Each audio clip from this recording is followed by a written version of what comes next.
Up ahead, there's a signpost, and it says the Fairmont Zone. I'm sorry, Rod Serling, I had to steal that from you a little bit.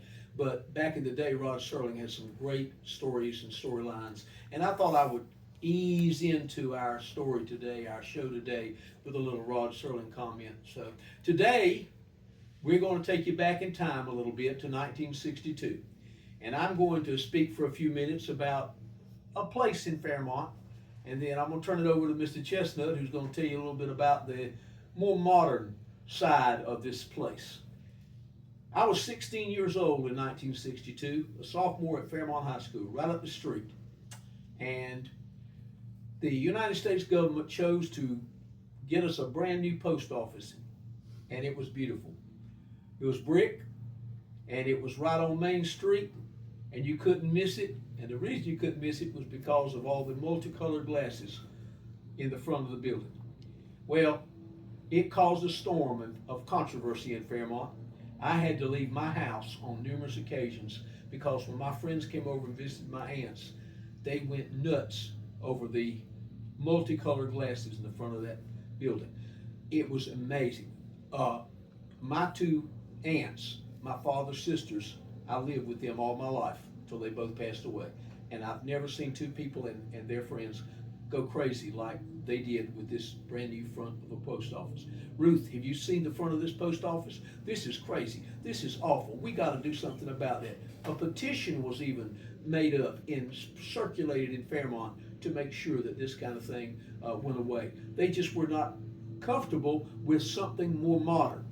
Found out later that it was not the only post office built like that in this area. Many of them were built like that. But we were stuck with a beautiful brand new building that was open and stayed open from 1962 to early 2000s when the new post office was built on Walnut Street. And historically, I always loved it. And the very first thing that I said to Mr. Chestnut when he came and inherited this job was, if we do anything in the library, with a library in the old post office building, I'm gonna shoot you if we change the glasses. We can't do that. So that's a little background, a little history. If you've been in our library, if you have not, if you've ridden by it, wanted to know why it's our new library, I'm gonna turn the program over now to Mr. Chestnut and let him tell you a little bit about what happened when he inherited the job of town manager and how we got it to where it is today. Mr. Chestnut, tell them a little bit about from your angle the multicolored post office. Most definitely, Mr. Mayor. That's a good story. And, maybe at another opportunity, you can tell them about the movie that was shot right in front of I the can post do that office. too, yes. But when I got here in August of 2022, the mayor sat me down and said, we have an opportunity to renovate this space for the new library. And the town had gotten a $500,000 grant from the state to repurpose the library. So, me, I get the easy part of the deal. I just get to come in and get to execute the contract that the previous board and town mayor and manager worked out. And it took a while, but we got it done.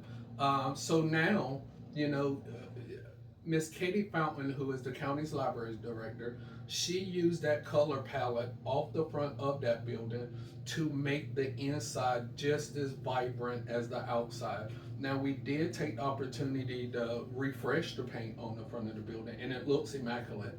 But, I like it at this point because our mayor and commissioners has really wanted this to be a space for kids, to have a safe space for kids, and the numbers don't lie. It has been a highly attended facility since we opened it, to the point of we're looking at increasing the staffing for it. So, this vibrant space serves as a safe space for our children.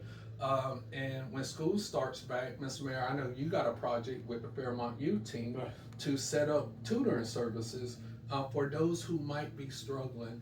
And that's part of a larger conversation. What a lot of people don't know about Robeson County is, with all the good things that I see in Robeson County, we have some stats that work against us. One of those is crime. One of those is poverty. And also is that we have a struggling education system. And this is what helps us with that education system part, because our kids here in the town of Fairmont has unlimited access to a space where they can go and do their homework, use computers for research to help them enhance their learning as they move on through life. So it has been a very good project. We always share with our citizens to get their kids down there, and that's twofold, is to get the kids out of the house, to get them in a positive environment where they can focus on learning, and also give their parents a break. A parent can go down there, spend some time with their kid at the library, and then let's walk down the street and spend some money in our downtown. Yeah, get them a hamburger next door at the picnic. Most definitely. So, it's part of the larger, point of progress for our town and downtown is to co-locate facilities in a business environment where the town can prosper. And I think it's going really well. Matter of fact, our town hall will move somewhat in the same area in the future, Mr. Mayor. All I can tell you is, ladies and gentlemen, we've got a beautiful building. It used to be a post office. It's now a library and a youth facility with a lot of computers in it. Last advice, don't mess with my windows. Don't make me have to come and hunt you down. We love those mirrors, those glass front. We love the color. We love the joyousness that it shares. So leave them alone and then go in and read a book and play Minecraft. Yes.